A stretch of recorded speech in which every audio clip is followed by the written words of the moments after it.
Matapos nga po mga idol na ma-eliminate ang Phoenix Suns, expected na magre-request na nga si Kevin Durant ng trade sa front office. Sa haba nga ng panahon nito sa Phoenix Suns, hindi pa siya umaabot sa finals kaya gugustuhin nga nitong lumipat sa ibang team na magbibigay sa kanya ng malaking oportunidad ng magkampiyon. Sa madaling salita, available na ito sa trade sa off-season. Ngunit base sa pinakahuling inilabas na balita, hindi rin naman basta-bastang susukuan ng Phoenix Suns si Durant. In fact, kahit man mag-request ito ng trade, susubukan nga siyang kausapin at ibigay sa kanya ang hihilingin nito para magkampiyon. Bukod sa pagkuha ng mga bagong malalaro at piyesa, susubukan rin naman nila itong ofera ng bagong extension. Lahat nga yan willing gawin ng front office ng Suns para lamang manatili si Kevin Durant sa kanila. Malaki pa rin naman ang tiwala nila sa kanilang star player na bubuhat nito ang team makakuha ng kauna-unahang kampiyonato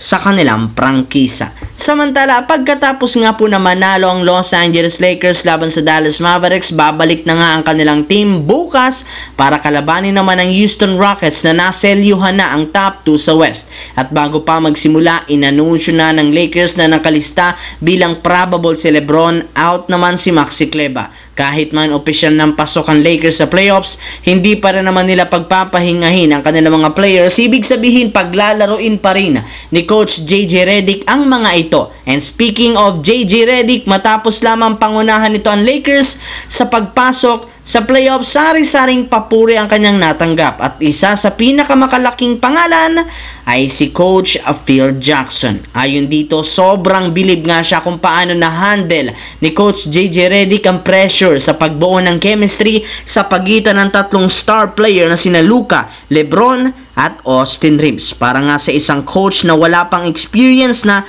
napakahirap yang gawin para naging madali lamang ito para kay Coach Redick. Kaya props nga daw sa ginawang effort nito sa Lakers para palakasin ang ginagawang game plan. Inaasahan na magkakaroon ng Lakers ng magandang kampanya sa pagkuha ng bagong titulo.